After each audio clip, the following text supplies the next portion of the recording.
Bueno, empecemos. Como ya ustedes saben, la química es el estudio de la materia y los cambios que ocurren en ella. Esa es una definición de Raymond Chan.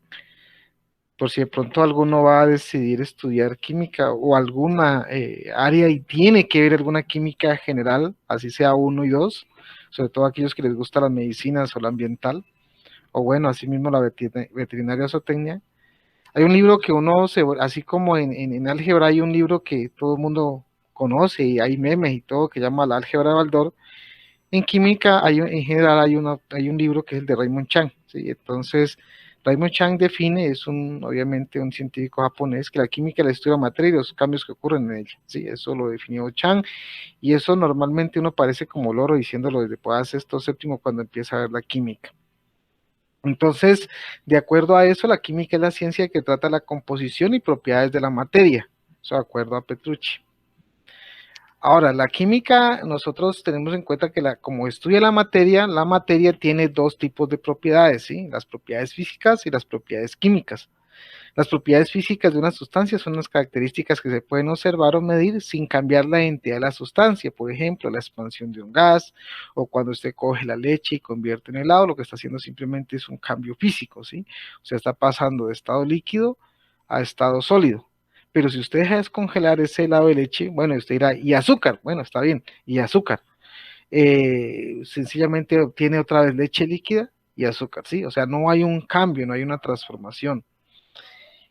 Pero en las propiedades químicas se refiere a la capacidad de una sustancia para transformarse en otro. Por ejemplo, una combustión, o sea, la combustión es cuando usted quema algo. Si usted coge un papel, una carta de esas de amor, cuando usted está despechada y la quema, y después quiere ver qué decía, ya no puede, porque sencillamente ha habido una transformación, o sea, no se puede coger de esas cenizas y lo que queda ahí y volver a hacer la carta, ¿no? No, ¿por qué? Porque ha sufrido una transformación química, o sea, normalmente, y lo digo con acento el normalmente, las, eh, las reacciones químicas son irreversibles, ¿sí? O sea, yo paso de reactivos a productos y normalmente no puedo hacer el proceso contrario. No digo que siempre sea así, por eso coloco la palabra normal, porque en algunos casos sí esas reacciones químicas pueden ser reversibles, pero la gran mayoría son irreversibles, ¿sí? Entonces, para entender la química, pues ahí ustedes los que saben inglés dice, todo el mundo necesita amor, pero todo el mundo necesita química, ¿sí? O sea, la química se tiene que entender digamos, desde la pasión, desde el amor, porque, digamos, la química lo encierra todo. Así como uno dice que necesitamos aire para respirar, para poder entender la vida, pero más que la vida, porque usted dirá, bueno, para entender la vida necesita filosofía, sí, pero digamos, para entender la vida en su esencia como un organismo vivo, pues se hace necesario entender la química, porque digamos, todas las reacciones que ocurren en el interior de nuestro ser, básicamente todo está determinado por reacciones químicas, que de pronto es uno de los pocos temas que estamos entrando a ver ahorita con lo que tiene que ver con reacciones metabólicas, pero bueno, eso lo veremos mucho más adelante, ¿vale? Entonces, la química se debe entender que uno la puede mirar desde dos niveles, desde un nivel macroscópico o desde un nivel microscópico. La palabra dice, pues obviamente macroscópico son todo lo que nosotros podemos observar, ¿sí? Lo que percibimos como el olor, el sabor, el peso, el tamaño, la dureza, ¿sí? Todo lo que uno puede captar con los órganos de los sentidos, eso es un nivel macroscópico. Ahora, a nivel microscópico, la estructura atómica de la materia obviamente gira en torno a lo que no podemos ver y se vuelve un poco complejo porque a veces nosotros en ese sentido todo es abstracto, ¿sí? Y entonces cuando vamos a abstracto, pues tenemos que entender que a nivel microscópico hay una organización atómica y molecular, ¿sí? Entonces, cuando nosotros miramos la química desde el punto de vista microscópico, uno decimos, claro, la química convencional dice que hay unas transferencias electrónicas a nivel de las capas exteriores de la corteza. Entonces nosotros empezamos a tratar de comprender que, digamos, todo lo que la química genera, las reacciones químicas gira en torno a la transferencia de electrones, o sea, quién gana, quién pierde, ¿sí? Y alrededor de esto de quién gana o quién pierde, en esa transferencia de electrones, pues que se forman los diferentes compuestos. Pero claro, ahí uno ya empieza a volverse algo más complejo, algo más abstracto porque es algo que usted no puede observar, porque es a nivel de lo microscópico. Entonces, obviamente, para entender toda esa parte es necesario entender cómo la estructura atómica. Entonces, de acuerdo a eso, hay que entender que la materia, si vamos a la RAE, tiene una realidad espacial, ¿sí? Que es perceptible por los sentidos. Eso que nosotros podemos percibir, recapitulando, es lo que conocemos como un nivel macroscópico, ¿sí? Y obviamente cuando empecemos a entender o a querer saber de qué están compuestas, ya nos vamos a lo microscópico. Entonces, cuando uno trata de buscar eso, es que puede entender cómo está constituido el mundo físico. O sea, y sabemos, y eso ya se ha dado desde mucho tiempo atrás, digamos en las clases iniciales de química, que todo lo que ocupe un lugar en el espacio y tenga masa, perdón, básicamente se conoce como materia, ¿sí? Y que la sustancia es la cantidad de materia homogénea cuya composición es fija y químicamente definida, o sea, lo que nosotros conocemos como compuestos químicos. También sabemos que la química puede tener diferentes estados que se le conoce como los estados de la materia. Esa materia, dependiendo de la distancia intermolecular, vamos a tener tres estados que son muy fácilmente de observar en la Tierra, como es el estado sólido, líquido y gas, ¿sí? Si de pronto ven acá, la distancia intermolecular entre el sólido es mucho más pequeña, por eso las moléculas o los átomos que forman dicha materia están más cerca, entonces por eso tiene, digamos, una composición más fija, ¿sí? En cambio, en el líquido, la cercanía entre los átomos o moléculas que conforman una determinada sustancia no están tan cercas y entonces por eso está en un estado líquido. Y este no tiene una forma definida, siempre nos dicen por allá en quinto, los líquidos, la forma es de acuerdo al recipiente que nos contiene. Y la gas, pues en el gas sí la distancia intermolecular es bastante amplia, entonces sencillamente sí no tiene forma definida, ¿sí? Este materia que está aquí en este estado plasma, es el que la composición de las estrellas, ¿sí? Básicamente las temperaturas y la presión son tan altas que allá sí, digamos, son los átomos y los diferentes, digamos, partículas subatómicas del átomo son las que están dispersas, ¿sí? Entonces, obviamente aquí, por ejemplo, el Sol tiene un estado plasma y esas reacciones nucleares hacen de que esto, digamos, siempre haya emitiendo determinadas emisiones de fotones y una cantidad de energía. O sea, el plasma lo podemos ver a distancias como está el Sol y eso, que es una de las recomendaciones que hace cuando hay eclipse es que usted siempre, si va a ver el Sol, se ponga unas gafas protectoras de ultravioleta, ¿sí? Porque ni siquiera así lo podemos ver directamente. Ahora imagínese acercar allá. No puede decir como dice el pastuso, yo al Sol vamos cuando esté de noche. No, eso no se puede, ¿vale? Entonces, lo que nosotros manejamos acá en la Tierra, digamos, lo que nosotros podemos observar son los tres estados y esos estados tienen, digamos, diferentes cambios. O sea, yo puedo pasar de sólido a líquido y a gaseoso y dependiendo, digamos, esa transformación reciben unos nombres. Por ejemplo, si yo quiero pasar un estado sólido a líquido, se conoce ese proceso como fusión, ¿sí? Si pasamos de líquido a gaseoso, ese proceso se llama vaporización. Si pasamos de gaseoso a líquido, eso se llama condensación, y de líquido a sólido se llama solidificación. Si ven, de sólido a gaseoso se llama sublimación progresiva o volatilización, y de gaseoso a sólido, sublimación regresiva, ¿sí? Estos cambios, los cambios en los estados de fase de la materia son procesos físicos. ¿Por qué? Porque son reversibles. ¿Listo? Aquí básicamente son los estados de la materia en la Tierra. ¿Sí? Si ustedes ven, pues digamos, pues no voy a entrar en detalle a explicarles cómo la temperatura y la presión me generan los diferentes diagramas de fase, pero si uno observa, aparentemente el mayor estado de la materia es sólido, seguido de vapor y después líquido. Y uno dice, ah, ¿cómo así, profesor? Si a nosotros nos han enseñado que la Tierra es 3/4 líquido y un cuarto digamos, en estado sólido, sí, pero es lo que se observamos, sí, porque debajo de ese mar, debajo de esas aguas, hay un sólido que lo sostiene, ¿sí? Entonces, obviamente, lo que nosotros observamos en el planeta Tierra, o sea, superficialmente, es mucho más líquido que sólido, pero composicionalmente la parte sólida es mucho más que la parte líquida, ¿sí? No estamos hablando de que sea, sino básicamente una proporción de 2:1, ¿vale? O sea que en la Tierra, si vamos a hablar en proporción, nosotros tenemos dos proporciones líquidas, perdón, sólidas, una proporción es líquida y la otra proporción es en estado de vapor, ¿vale? O sea, una cosa es la geografía y otra cosa es la química.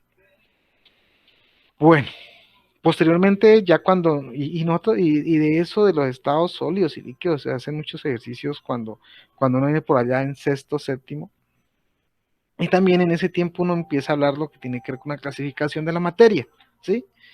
Y la materia básicamente se clasifica o está amparada en dos grandes grupos, lo que es las sustancias puras y lo que son las mezclas, ¿sí?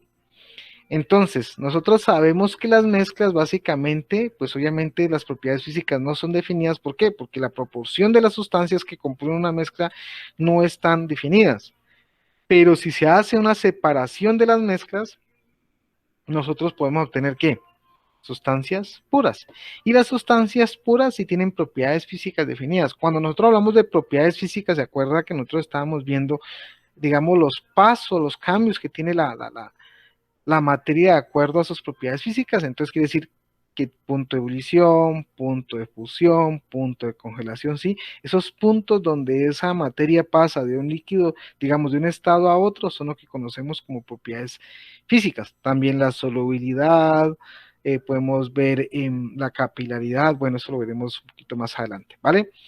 Y entonces, las sustancias puras normalmente pues están formadas por compuestos, o sea, cuando hay la unión de dos o más átomos formando un compuesto, o elemento cuando simplemente el compuesto se descompone por separación química en sus componentes, ¿sí? Por ejemplo, el agua es un compuesto y está formado por dos elementos, hidrógeno y oxígeno, ¿listo? De las mezclas nosotros hablábamos y por allá se habla de que hay dos tipos de mezclas, ¿sí? Lo que son las mezclas homogéneas y las que son las mezclas heterogéneas.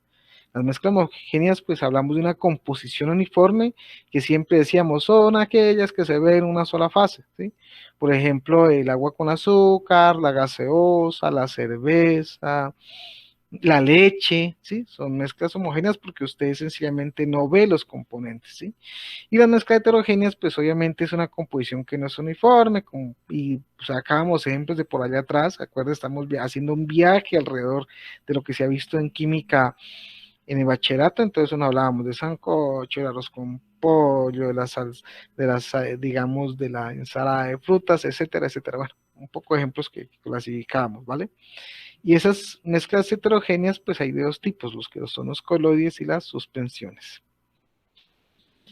Bueno, entonces eso es a nivel macro, ¿sí? Esto que está aquí es a nivel macro, ¿sí? Lo que podemos observar, ¿vale?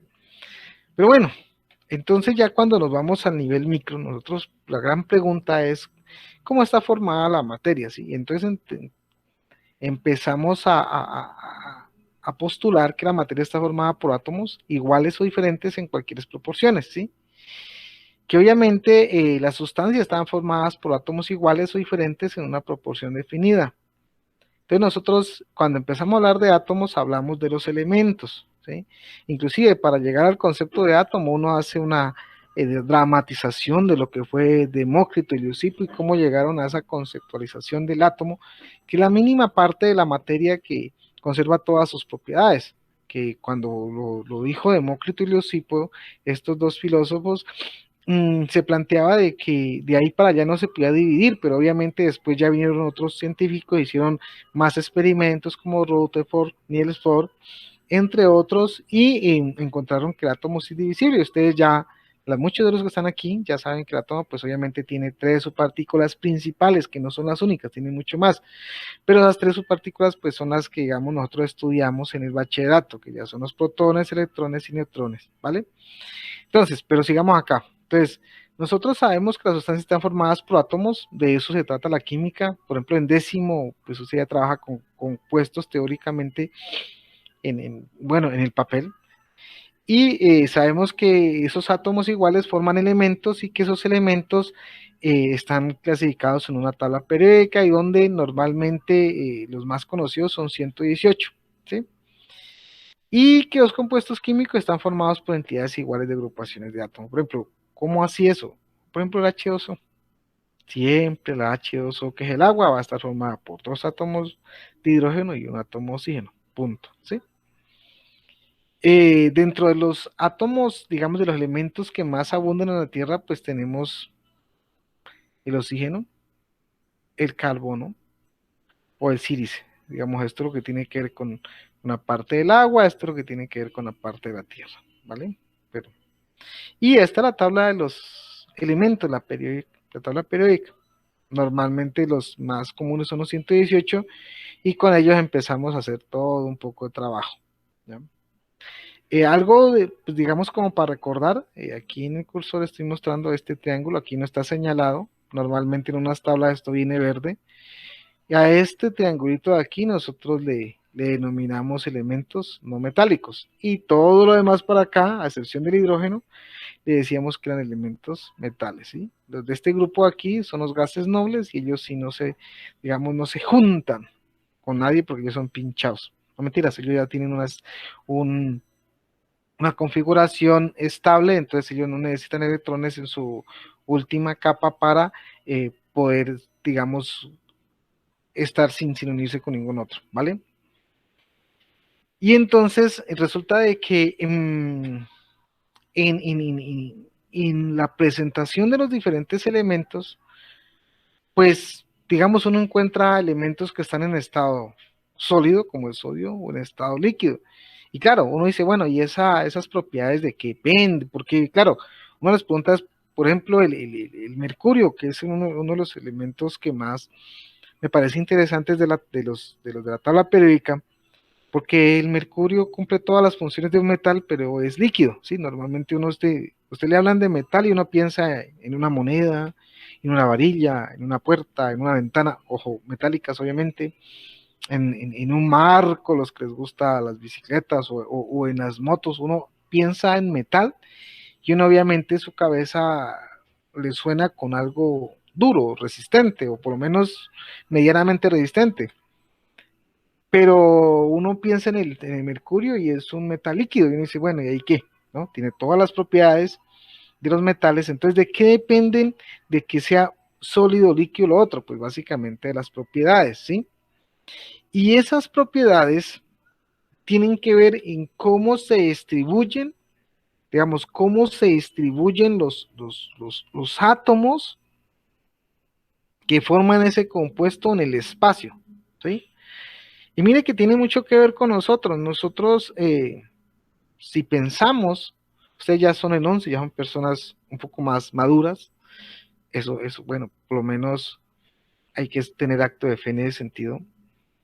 Y digamos, cuando ustedes han ido pasando de años en años, desde la escuela, sexto, séptimo, octavo, noveno, bueno, digamos hasta ahí ya en décimo y once se madura un poco más, algunos deben haber madurado mucho tiempo atrás, entonces nosotros, es la tendencia normal del ser humano a pensar y mirar al otro como es, ¿sí? O sea, y eso genera, digamos, conflictos porque a veces usted se compara con otra, entonces dice, ay, ella es más bonita, yo soy menos bonita, él es más alto, yo soy más chaparrito, y etcétera. Y eso a veces genera lo que se llama el famoso bullying, ¿sí? Que en algunos sectores, no en País Pamba, eh, pues sobre eso colocan hasta sobrenombres y cosas que no se deben hacer. Bueno, eso hace parte de la inmadurez. Ustedes ya son personas ya futuros graduandos y ya han pasado por allá, pero sí me entienden lo que estoy tratando de decir. Miren, nosotros los humanos, a pesar de que somos de composición similar,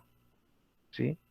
La distribución de nosotros no es la misma, somos diferentes. Y eso, obviamente, ya hablando en ciencias naturales, eso viene desde el ADN, ¿sí? Nuestro ADN es una huella única y ese nos dice cómo somos, si somos altos, si nuestro cabello es liso, o si nuestro cabello es ondulado, si nuestros ojos son cafés claros o cafés oscuros o negros, si somos blancos, si somos altos, delgados, etcétera, etcétera, etcétera, etcétera. ¿Sí? Entonces, eso es química. Entonces, claro, acá en lo que tiene que ver con las propiedades de la materia, no solo depende de la naturaleza de los átomos, sino cómo está distribuido. Entonces, mire, si usted ve aquí, si logra ver, hay dos imágenes, y usted ve aquí una cosa negra, y dirá, ¿eso qué es? Esto se llama grafito. Y acá algo que ve transparente, que espero que lo estén viendo, ese se llama un diamante, ¿sí? Entonces, ese diamante, los dos tienen la misma composición. Entonces, como tienen la misma composición, son solo carbono. Pero mire, uno de ellos, uno de ellos es finísimo, ¿sí? Usted sabe que el diamante, pues, ¿cuánto no vale un diamante? ¿Mm? Y el grafito es el que está en los lápices, ¿sí? El que usted puede escribir. ¿Cuánto valdrá un grafito? Pues no, pero los dos son solo carbono. ¿Qué hace que uno sea para escribir en un lápiz y el otro sea algo súper, súper, súper, súper costoso? Sencillamente, cómo se distribuyen los átomos en una red cristalina, no es más, ¿sí?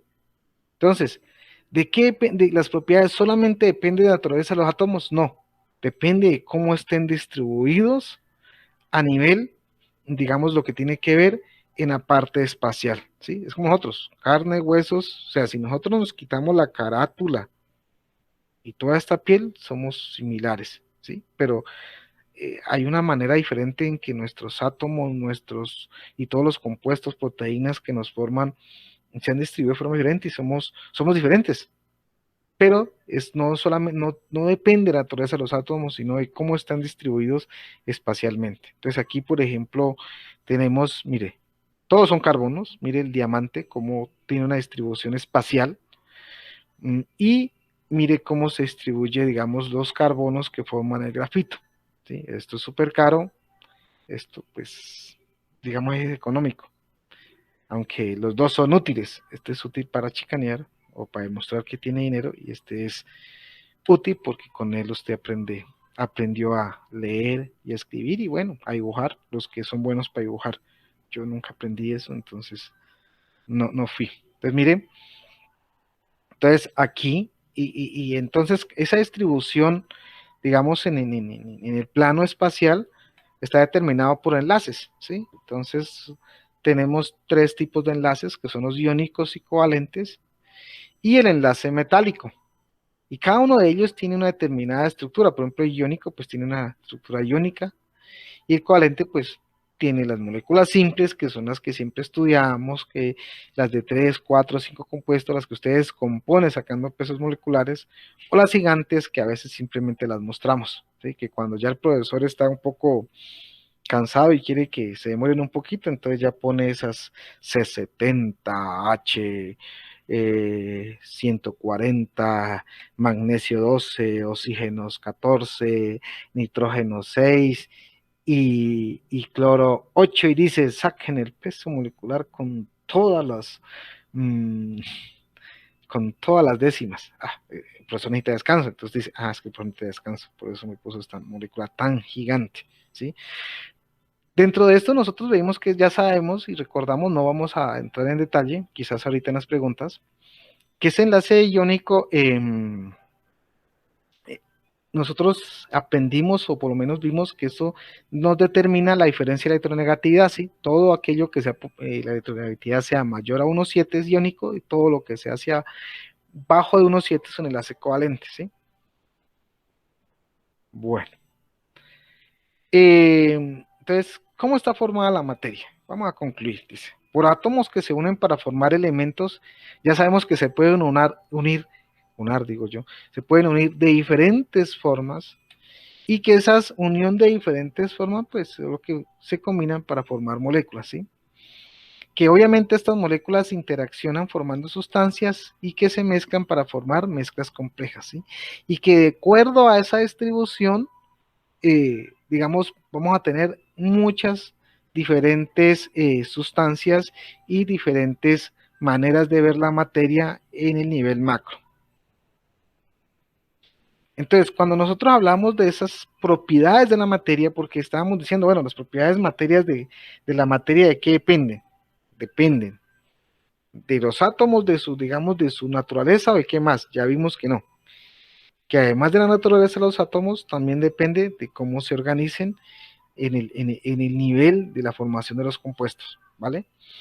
Entonces, dependiendo de eso, van a generarse estas propiedades que están viendo allí. Dentro de estas propiedades de la materia, se dividen en dos grandes grupos, las extensivas y las intensivas. Entonces, las extensivas dependen de la cantidad de materia y no permiten diferenciar sustancias, por ejemplo, masa, peso y volumen, ¿sí? Son propiedades extensivas, o sea, yo puedo tener 1 kilo de agua, 1 kilo de algodón, eso siempre lo molestan a uno cuando lo cogen desprevenido. Entre 1 kilo de hierro y 1 kilo de algodón, ¿cuál pesa más? Pues pesa lo mismo, ¿sí? ¿Por qué? Pues porque es 1 kilo, ¿sí? Obviamente la proporción, el volumen, sí, ahí sí le preguntaran, ¿cuál tiene mayor volumen? Nos dice, pues entre 1 kilo de hierro y 1 kilo de algodón, pues tiene mayor volumen el de algodón. Pero si uno pregunta, ¿qué tienen? ¿Cuál pesa más? Pues ninguna, porque las dos pesan 1 kilo, ¿vale? Pero mire que, digamos, estas propiedades dependen a la cantidad que uno tenga, pero no puede uno definir. O sea, por ejemplo, si ustedes se acuerdan cuando lo están tomando peso y medidas, entonces, claro, usted podrá acordarse la última vez que tomaron peso en el colegio, no sé cuánto pesaría Sammy, no sé cuánto pesaría Mónica o cuánto pesaría Mayerly, no lo sé. O, pero si uno quita los nombres y así, y entonces dice, pesa 48 kilos, uno no puede saber por 48 kilos quién es. ¿Por qué? Porque cualquiera puede pesar 48 kilos, ¿sí? Entonces, claro, estas propiedades extensivas no permite diferenciar esa sustancia. En cambio, las intensivas, que no dependen de la cantidad de la materia, sí permiten diferenciar las sustancias. ¿Cuáles son esas propiedades intensivas que permiten diferenciar sustancias? Por ejemplo, las características organolépticas. ¿Qué es eso, profesor? Pues lo que uno puede sentir con los órganos de los sentidos. Sí, si yo tengo aquí sal y azúcar y no me dicen, sino que la colocan en 2 cucharas, usted ve los cristales son blancos, dice, ¿cuál es la sal y cuál es el azúcar? Usted puede, lo primero que tiene que preguntar es, ¿se puede probar o no? Claro, porque qué tal yo esté colocando cianuro de magnesio, ese no se puede probar. Entonces uno dice, sí, claro, puede probar, entonces usted obviamente toca y con una con la otra, inmediatamente usted diferencia cuál es sal y cuál es azúcar, ¿sí? Esas son propiedades y no depende de que usted va a decir, no, profe, no depende de la cantidad porque 1 kilo de azúcar sabe igual a una cucharada y sabe igual qué sé yo, a 2 gramitos, a lo más pequeño, ¿vale? Entonces, eso no depende de la cantidad de materia, el sabor, digamos. Lo otro, la solubilidad, que es digamos, la capacidad de una sustancia de disolverse en otra, para, digamos, cuando uno habla de mezclas. La dureza, para ver cuál material es más duro. Ya sabemos que el material más duro que existe, por lo menos que el hombre conoce, es el diamante. Punto de fusión, punto de ebullición, que son los puntos en los cuales, por ejemplo, el punto de fusión es el cual pasa de estado sólido a líquido, y el punto de ebullición es el punto en el cual pasa de estado líquido a gaseoso. La densidad es la relación de masa sobre volumen, la elasticidad, la fluididad y la transparencia, que más adelante la miraremos, ¿sí? Entonces,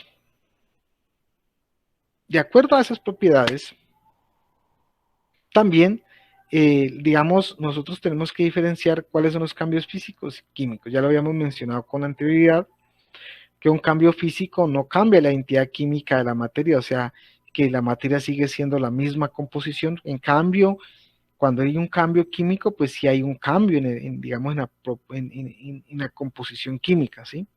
El cambio química, normalmente el cambio es permanente, ya referencié la palabra normalmente, y el cambio físico, el cambio no es permanente. En el cambio químico, una o más sustancias se consumen, al menos parcialmente, digamos, para producir otra, y en el cambio físico solo se trata de liberar o absorber energía, ¿sí? Por ejemplo, para hervir agua, ¿usted qué tiene que aplicar? Energía, para que pase de estado líquido a gaseoso, aplica energía. Cuando usted va a hacer helados, ¿qué aplica? Energía. La nevera lo que hace está extrayendo energía para que disminuya la temperatura y pueda usted obtener su delicioso helado, ¿sí? Normalmente en el cambio químico, pues siempre van a haber productos, entonces por eso dice uno, más sustancias se forman, y al igual que en el cambio físico, siempre se absorbe, se libera energía. Ya sabemos y mencionábamos hace un rato que las mezclas se pueden separar. Claro, la mezcla digamos, como dice la palabra, la mezcla hay sustancias que se han unido para formar pues, una mezcla, ¿sí? Y dependiendo, digamos, el tipo de mezcla, pues se pueden separar. Por ejemplo, hay métodos como la filtración, que separa mezclas homogéneas formadas por sólido y líquido, ¿sí? Como por ejemplo cuando usted hace un jugo a ver, un jugo de mora, ¿sí? Hizo el jugo de mora y ahí ya le quedaron una mezcla de ¿qué? Del jugo y las semillas. El jugo está en estado líquido y las semillas están en estado sólido. Te las filtra, las pasa por un filtro, colador, le llama uno. Y obviamente separa ¿qué? Separa lo sólido y lo líquido. En el colador que van a quedar las pepas, o sea, lo sólido, y pasa líquido, ¿sí?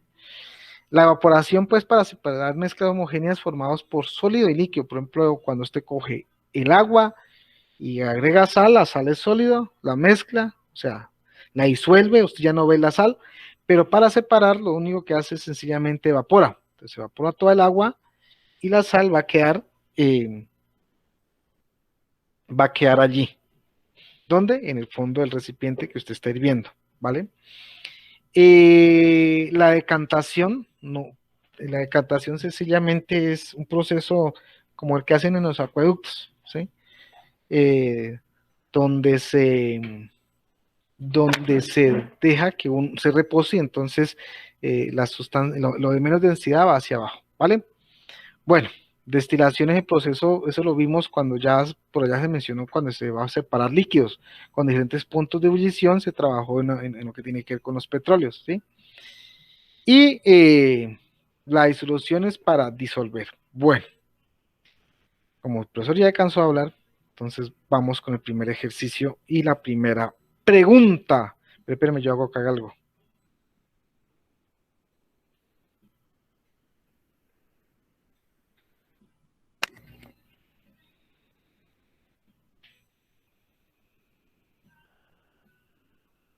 Me han estado escuchando, ¿cierto? Es que leo que no se escucha. Sí, profe. ¿Sí se escucha? Sí, profe. Sí, profe. Ah, yo me asusté, dije, más si está hablando desde hace rato. No. Y claro, yo dije, pero yo me voy a unir desde otra cuenta para poder estar revisando, ¿vale? Yo mismo me acepto. Esto acá puedo estar leyendo.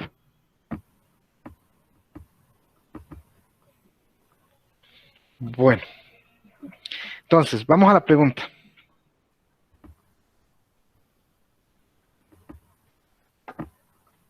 Presentémosla. Listo. Dice, espera, yo mismo acá.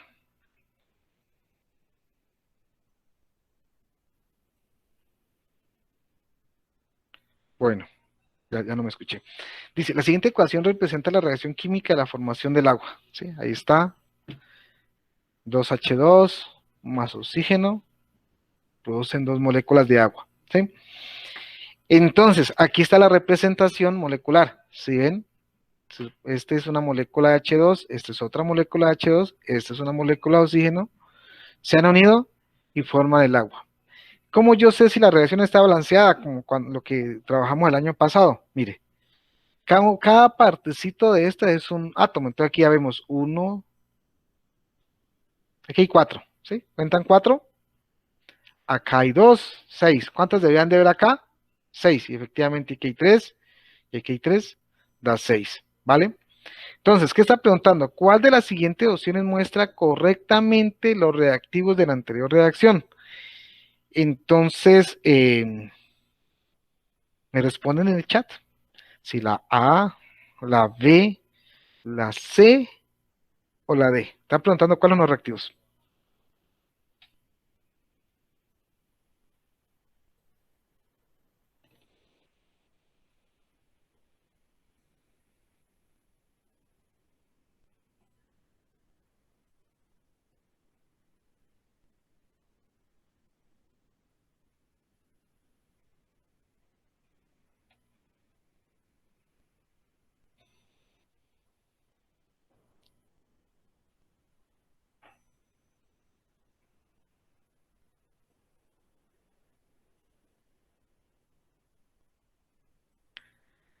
Bueno,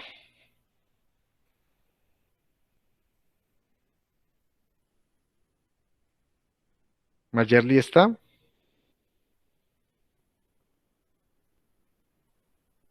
Ah, ya respondió. Listo. Eh, ahí sí es como el hombre que tiene fe, diría el hombre que tiene fe, hay dos opciones para el hombre que tiene fe, la C de Cristo o la D de Dios. Vea, no acertaron, pero bueno, esa es la idea, por eso necesitamos repasar. No, que no es la idea de que no responda, no, sino que la idea de repasar es porque necesitamos ir cogiendo, digamos, la seguridad para poder empezar a responder estas preguntas, ¿vale? Entonces, bueno, la gran mayoría votó la A y la B, ¿sí? Claro, uno puede tender digamos, a, a mezclarse con los números de los átomos, ¿sí? Eso lo puede confundir. Pero cuando nosotros nos preguntan reactivos o productos, sencillamente nosotros vemos son, digamos, los elementos, los compuestos. Mire, aquí hay un H2, 1,2, los compuestos H2O, ¿sí? O sea, ahí uno mira cuáles son los compuestos.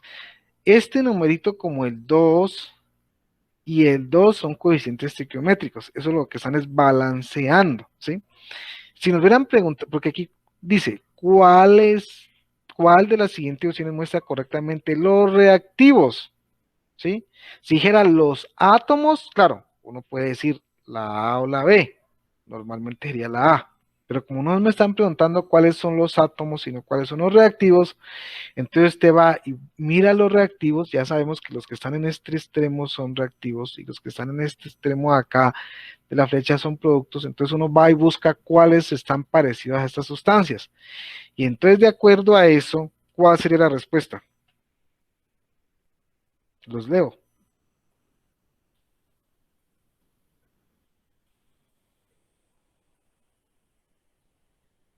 Exacto, la C, ¿sí? Claro, porque mire, aquí dice H2, acá H2, ¿sí? Aquí dice O2, acá dice O2. ¿Listo? Entonces, pero bueno, vamos repasando. Quito este por aquí, que no deja leer. Vamos a ver esta pregunta. ¿Sí? Vamos a ver, aquí voy a leer la número 77. Dice, la materia puede clasificarse analizando su composición como se muestra en el diagrama. Tenemos la materia, dice, es uniforme en todas sus partes. Si dice no, tenemos una mezcla heterogénea. Si dice sí, hay dos posibilidades porque si dice sí, hay que mirar, ¿tiene composición variable? Si la composición es variable, entonces será una mezcla homogénea. Pero si la composición no es variable, tendremos una sustancia pura, ¿sí? Eso dice aquí. Entonces, viene y pregunta, el acero es un material que contiene los elementos hierro y carbono. Dos muestras distintas de acero tienen diferentes cantidades de estos elementos, pero ambas muestras tienen composición uniforme. Usando el diagrama anterior, ¿cómo clasificarías el acero? Y están las cuatro opciones, que dice A, como mezcla homogénea, porque está formado por diferentes elementos y es uniforme. B, como sustancia pura, porque tiene composición uniforme y es un solo compuesto. C, como mezcla heterogénea, porque está formado por diferentes elementos. D, como sustancia pura, porque muestras distintas tienen composición diferente. Ya antes de que me vayan a escribir al chat, mire, siempre en este tipo de, digamos, en los tipos de pruebas CIFES, yo siempre he dicho, y es una de las recomendaciones que siempre hago, y yo no lo hago yo normalmente, hay muchos que hacen las mismas recomendaciones cuando están hablando de pruebas. La idea de esto es que uno tiene que tratar de buscar las ilógicas. Siempre en esto están dos respuestas que son ilógicas y dos que son medianamente lógicas. Entonces, dentro de esas medianamente lógicas hay una que es la respuesta correcta, ¿sí? Entonces, inicialmente uno tiene que empezar a identificar cuáles definitivamente no tienen nada que ver con la pregunta que me están haciendo, ¿vale? Entonces ya sabemos que el acero está formado por dos elementos, ¿sí? ¿Listo? ¿Está formado por qué? Por hierro y carbono. Listo, entonces vamos a ver, dice, como sustancia pura, porque muestras distintas tienen composición diferente.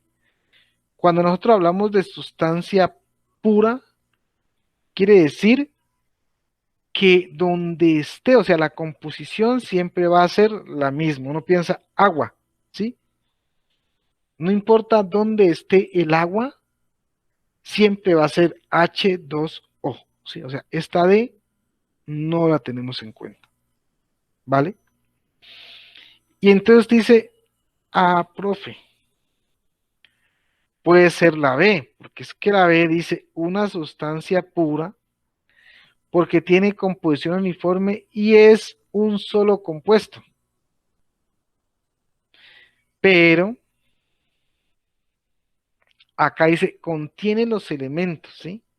Pero cuando yo empiezo a ver que yo los puedo combinar de diferentes formas, ya anulo la B. Entonces usted queda simplemente con dos opciones, que es la A, o es una mezcla homogénea, o la C es una mezcla heterogénea.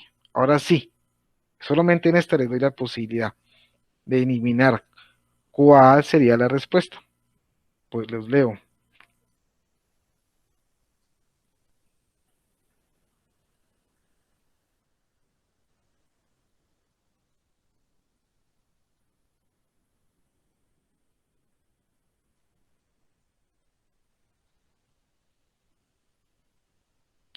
Bueno, ¿y Sammy qué piensa? Se nos durmió Sammy.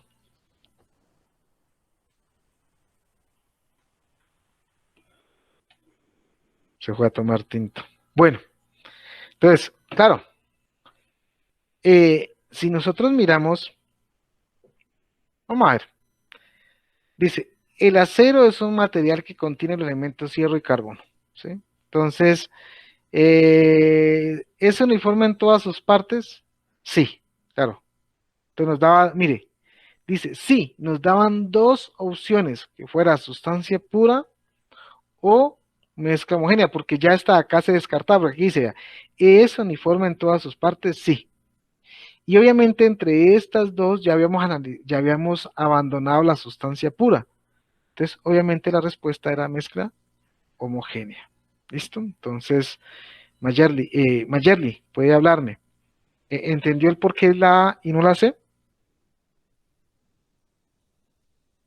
O lo explico otra vez. Tranquila, que tiempo es lo que hay.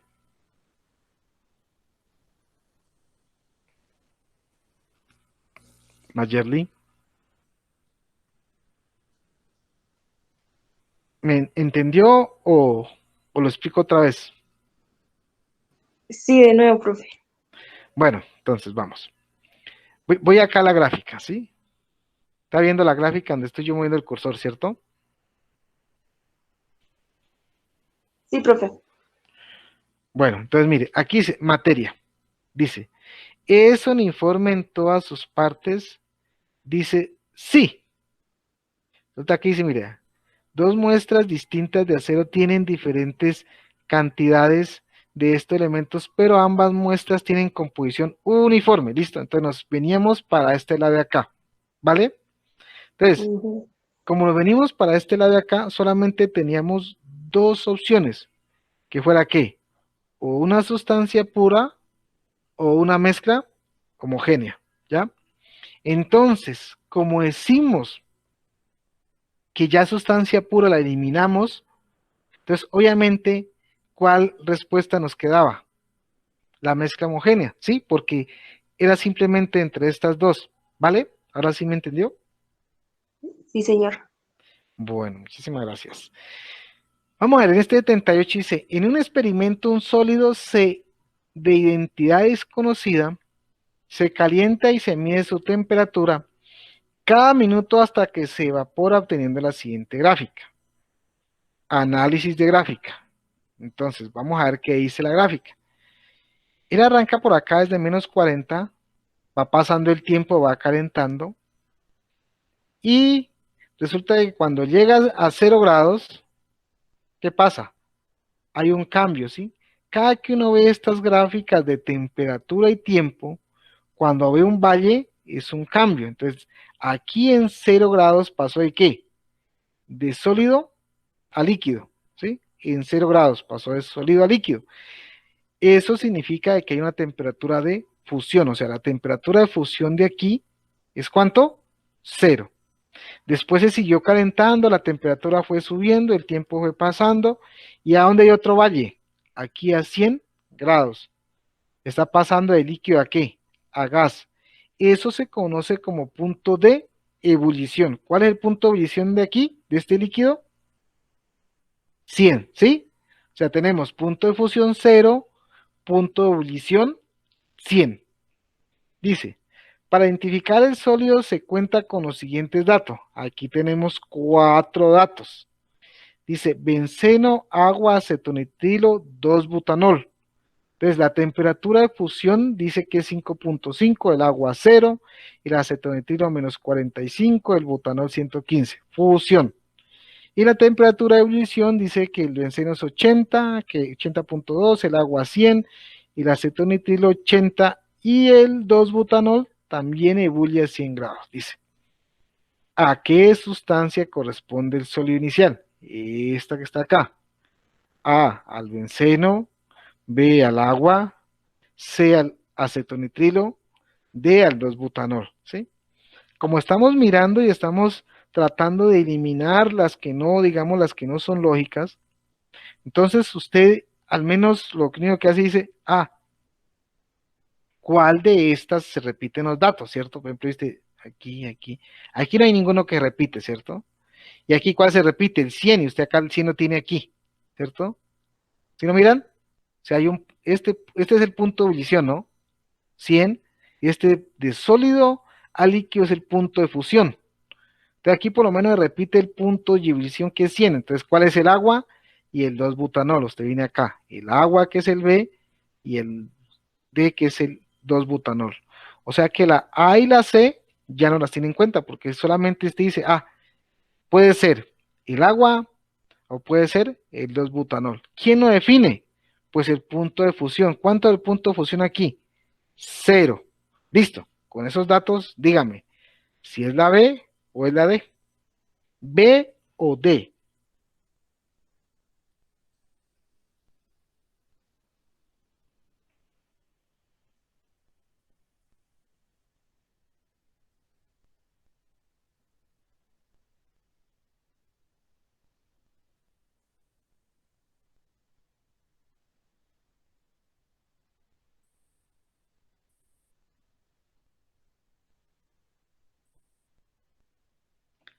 Listo, muy bien. Han respondido que la B, claro. ¿Por qué la B? Porque sencillamente es la única que tiene punto de fusión. 0, mire, 0. Entonces, punto de fusión 0, aquí se ve. Y punto de ebullición 100. ¿Sí? Entonces, si ven las pruebas de química, son mucho de analizar gráficas y datos. Viene la siguiente, ¿sí ve? Gráficas y datos. Por eso hay que volvernos unos expertos en analizar gráficas y datos. Siempre en los ejercicios aparece Juan. Juan calienta una gran cantidad de agua en una olla. Al retirarla al fuego, la temperatura de agua se mide en un termómetro y este inicia a 100 grados centígrados. Juan mide la temperatura del ambiente y obtiene 20 grados centígrados. La ley de enfriamiento de Newton establece que cuando mayor es la diferencia de temperatura entre un objeto y el ambiente, mayor es el flujo de calor y por tanto más rápido se enfría el objeto. ¿Sí? Entonces, teniendo en cuenta dicha información, ¿cuál de las siguientes gráficas describe mejor el proceso de enfriamiento en el agua de la olla? Y usted va, aquí está 100, aquí está 100, aquí está 100, aquí está 100. O sea que por ahí no podemos descartar ninguna porque todas empiezan en 100. ¿La clave dónde está? La clave está en este pedacito, dice. Newton establece que cuando mayor es la diferencia de temperatura, entre 100 y 20 y 80, hay una gran diferencia, entre un objeto y el ambiente, mayor es el flujo de calor y por tanto más rápido se enfría el objeto. Entonces, hay que buscar dentro de estas gráficas dónde está el menor tiempo posible. Acuérdese, esta variable de aquí la temperatura, esta variable de acá es el tiempo. Entre yo más me voy hacia acá hacia el tiempo, quiere decir que más tiempo va aumentando. Entre más voy acá, menos tiempo. Entonces, ¿cuál sería la gráfica? No les voy a eliminar porque pues yo creo que alguien la saca rapidito. ¿Cuál es la gráfica? Sí, exactamente. Es esa. Es la C. Tiene que, como no me la sé, la C. Listo. Bueno, para Sami está claro por qué la C. Sí, profe. Muy bien. ¿Y para Mayerly? También, profe. Listo. Bueno, ya vamos cogiendo confianzas. Ya no nos equivocamos tanto como la primera. Seguimos. Una estudiante quiere clasificar dos sustancias de acuerdo al tipo de mezclas que son.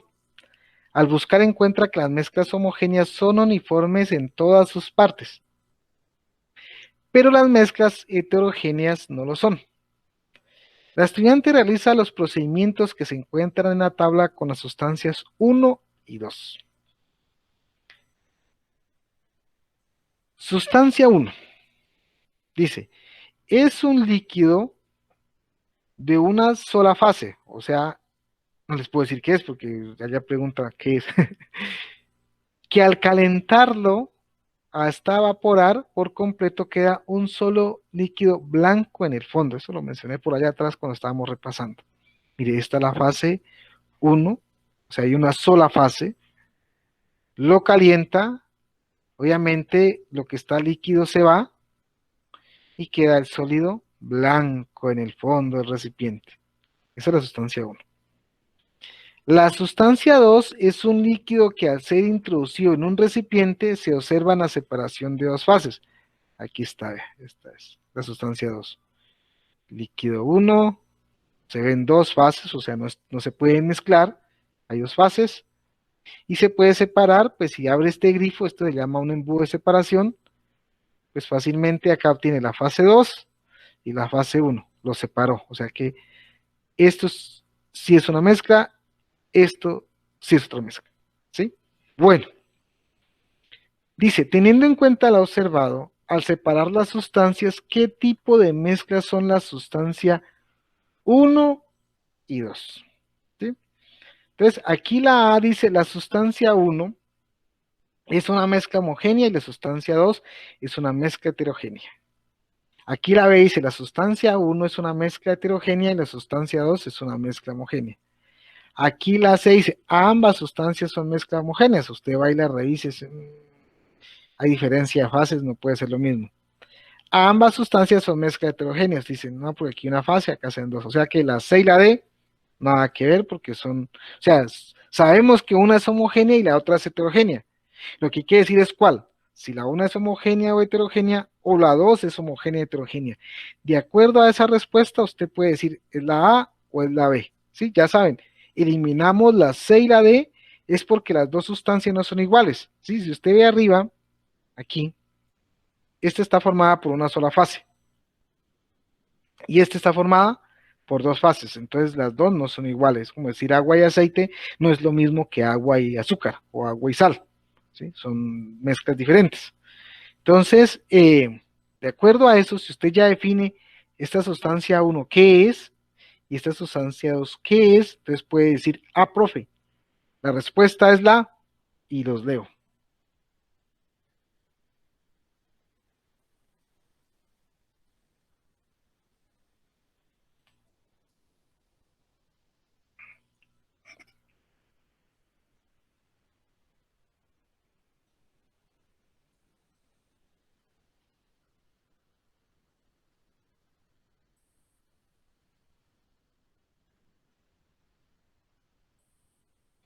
Bueno, vamos a resolverla, ¿sí?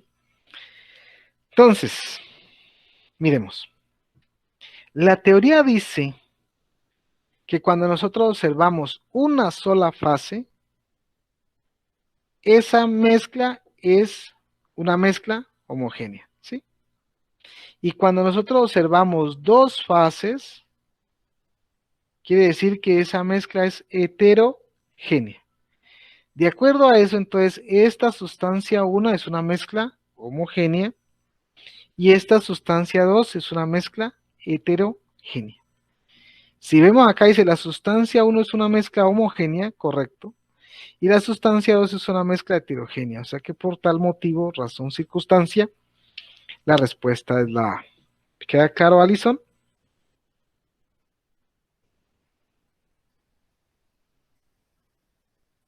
Alison, No, profe, no entendí. bueno, vamos otra vez. Tranquila que para eso lo que tenemos es tiempo. Mire, la definición es la siguiente, ¿vale? O sea, toda mezcla, en este caso pues sustancia dice, que tenga solamente una fase es una mezcla homogénea. Por allá atrás cuando estábamos viendo la presentación decíamos, una mezcla homogénea, por ejemplo, la gaseosa. Nosotros sabemos que la gaseosa, yo creo que a ustedes les tocó, no recuerdo si en noveno o décimo, si a ustedes les tocó ese ejercicio de ir a buscar todos los componentes de la gaseosa, ¿de acuerdo? Y si no, por curiosidad usted los ha mirado y eso tiene un poco de componentes, pero finalmente uno, si se va a tomar una Coca-Cola, escasamente ve gas, pero si usted antes de destaparla ve un líquido negro, o si se va a tomar una naranja postón, que es la que yo normalmente a veces tomo, usted ve una cosa, bueno, no es, digamos como naranja, pero ahí tiene lecitina, tiene colorante, tiene estabilizantes, bueno, un poco de cosas, ¿sí? Entonces, ese tipo de mezclas donde uno solo ve una sola cosa, se llama mezcla homogénea, ¿sí? ¿Estamos de acuerdo? Ujú. Listo. Sí. Y entonces, en las mezclas donde uno ve más de una fase, por ejemplo, el sancocho, usted con un sancocho, y usted pues obviamente ahí ve la papa, la yuca, que sé más que le echan a eso, papa, yuca, si le han echado cilantro, la gallina, ¿sí? La molleja, que es la que me gusta a mí, la gallina. Usted ve ahí, ¿sí? O un arroz con pollo, usted ve la arveja, la salchicha, el pollo, a veces le echan pille, pero ahí va, pille el pollo, el arroz y lo demás. Eso es una mezcla heterogénea, ¿por qué? Porque yo no veo una sola fase, sino que veo más de una sola fase, ¿vale? Entonces, Profe. claro, entonces ya entendiendo esa definición, uno dice, vea, la sustancia uno es una mezcla homogénea. Claro, ¿por qué? Porque tiene una sola fase. O sea, si tiene una sola fase, es mezcla homogénea, ¿sí? Y esta sustancia 2 tiene dos fases, ¿sí ve? Mire, se ve Ujú. una aquí y otra acá. Entonces es una mezcla heterogénea. Entonces, por eso, digamos, la respuesta, digamos que tenía de pronto las definiciones cambiadas, ¿sí? Sí, profe. Listo, entonces, muy bien. Seguimos. Un bloque de hielo seco, porque a eso venimos, a repasar pruebas. Un bloque de hielo seco, CO2, el hielo seco, sólido, cambia de estado sólido al gaseoso en condiciones ambientales. O sea, usted lo coloca, si pudiésemos conseguirlo, es que a veces es muy difícil para el transporte, pero haga de cuenta ese es como un bloque de hielo el que uno ve de agua, pero lo coloca así, y él no pasa a líquido, porque si usted coloca un bloque, un cubo de hielo en una mesa, él empieza a desbaratarse y pasa a líquido, ¿cierto? Pero lo interesante de hielo seco es que uno lo coloca en una mesa, así se puede con un plato sobre lo que sea, y él no pasa a estado líquido, sino que él inmediatamente pasa a estado vapor. Esa es una de sus características.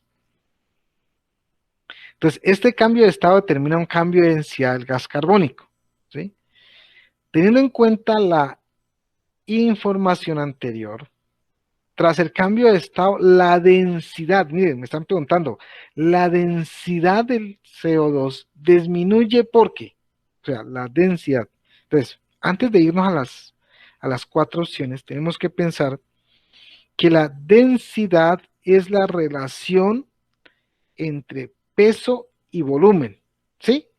O sea, pensemos, entre, si yo tengo el mismo peso, porque obviamente, mire, ya sabemos que el peso no va a variar, porque si yo tengo, qué sé yo, 100 gramos de hielo seco, ese peso es estable. Así pase a estado gaseoso, ese peso no cambia, ¿sí? ¿Qué va a cambiar? Va a cambiar el volumen. Entonces, la densidad tiene que ver en esa relación entre peso y volumen. Ya sabemos que el peso va a permanecer constante porque aquí la materia ni se crea ni se destruye, es la misma. Entonces, si tiene más volumen y el mismo peso, la densidad es más pequeña, ¿sí? Si tiene menos volumen y el mismo peso, entonces la densidad aumenta. Pensemos en un ejemplo hipotético. Ustedes han comido algodón de azúcar?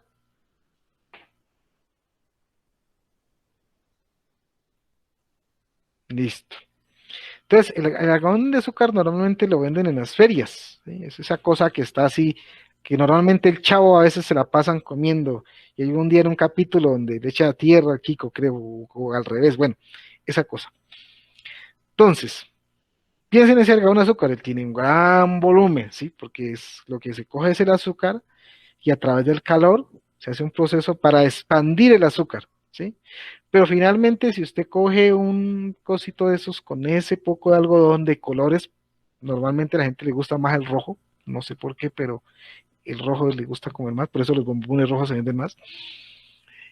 Eso no pesa mucho, ¿sí? Podemos decir que allí hay el peso equivalente a una moneda de 500 pesos. Si usted piense la moneda, si la tiene en la mano y no, pues tenemos buena imaginación, piense en esa moneda que es tan pequeña en la mano equivale a ese mismo peso, a ese mismo cantidad de algodón de azúcar que tiene. Bajo esa perspectiva, ¿cuál tiene mayor densidad? ¿La moneda o el algodón? ¿Cuál tiene mayor densidad?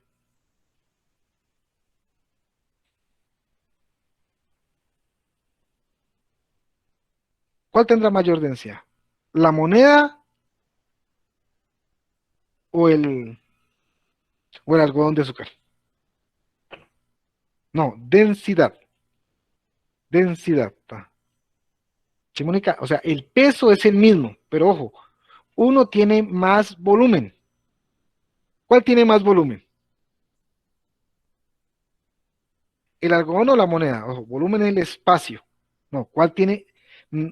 La moneda tiene menor volumen porque es más pequeño, ¿sí? El algodón, claro, claro, Sammy, el algodón tiene más volumen porque es más grande, ¿sí? O sea, entre más grande es más volumen, ¿sí? Eso, el algodón, bien, Sammy, tiene más volumen. Ojo, el peso es igual.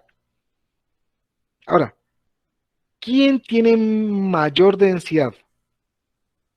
Ya sabemos que uno de los dos tiene mayor densidad. Lo único que tienen igual es el peso. ¿La moneda o el algodón? ¿Cuál tiene mayor densidad?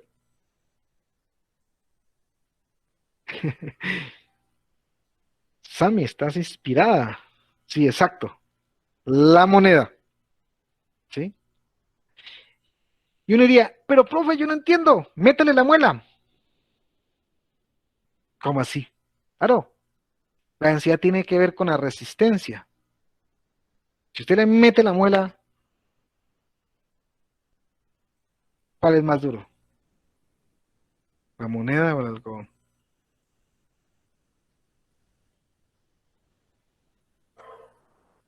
Claro. Entonces, ¿quién tiene mayor densidad? La moneda, como dijo Sammy. Está inspirada. Bueno, todo eso, todo ese previo que hemos hecho para responder esta pregunta. Vamos a responder la pregunta ahora sí. Sí, porque pronto si no, la idea no es avanzar, porque yo tengo como, son 54 diapositivas, vamos a ir hasta más o menos a las 2 pasaditas, 2 y 5, lo que alcancemos y lo demás lo seguimos viendo. Entonces, mire, la masa del CO2 disminuye, esa respuesta es lógica o ilógica. Veamos la A. La masa de CO2 disminuye, ¿es lógica o ilógica esa respuesta? Porque una de las ideas es que hay que ir aprendiendo a, a identificar cuáles respuestas son ilógicas.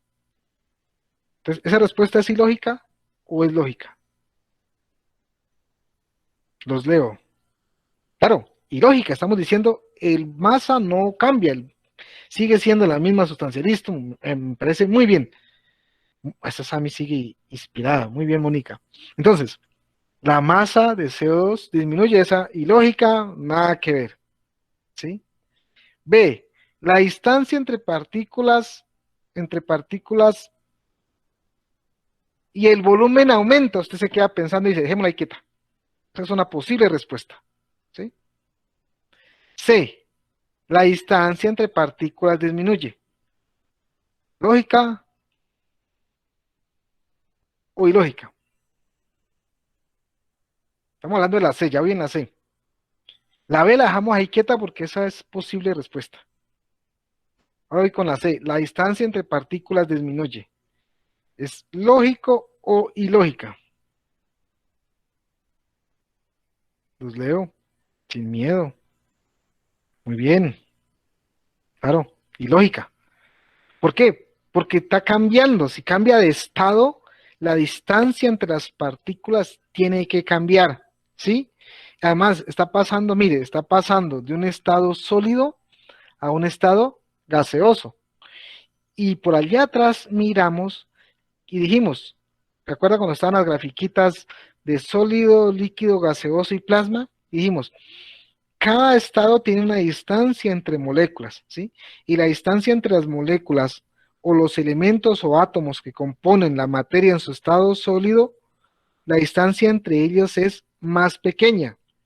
Si pasa a estado líquido va aumentando el tamaño y si pasa a estado gaseoso, la distancia entre ellos va aumentando. Sí, eso lo mencionamos por allá en unas diapositivas. Entonces, claro, la distancia entre las partículas disminuye. Eso es ilógico. Muy bien, Mónica. Entonces, ya tenemos las dos, o sea, que nos quedan dos opciones.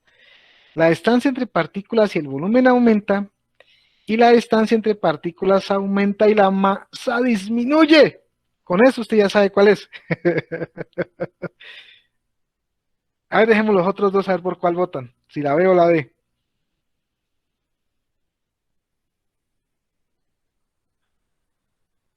A ver, Sammy, vota, B o D, no seas cobarde. Uy, profe. Uy, profe. No toca retarla porque yo dije, ¿qué tal se haya ido a tomar café otra vez? No, no. Estoy pensando. No, pero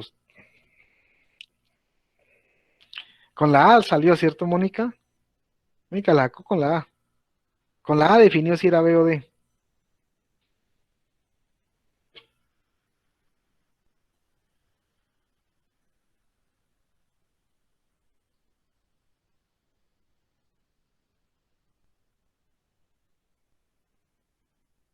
Bueno, uno puede esperar hasta que Sammy le baje la iluminación desde el cielo. Entonces sí, Mónica, es correcto. Tras el cambio de estado, la densidad del gas carbónico disminuye porque la distancia entre las partículas aumenta, claro, pasó a estado gaseoso, y obviamente si la distancia entre las partículas aumenta, el volumen, ¿qué va a hacer? A aumentar. Esa es la respuesta, digamos, entendible. La otra opción era que usted dijera, listo, la distancia entre partículas aumente y la masa disminuye. Dice, ¿cómo que la masa disminuye? Si ya acá en la A dijimos que la masa no cambia. Entonces, por este pedacito usted anulaba la D. Hay dos opciones, ¿sí? Entendiendo directamente la respuesta, que aquí la entiende y usted dice, es por esto, o también sale por descarte, porque acá usted dice, la distancia entre partículas aumenta, lo cual dice la B, pues estamos de acuerdo, y la masa, pues dice, no, si ya dijimos que la masa no puede cambiar, entonces por obvia razón, esto también usted le da una X y quedaba la B. Ahora sí, ¿ya entendió, Sammy? Yo sí dije. Yo sí dije que era. La corazonada.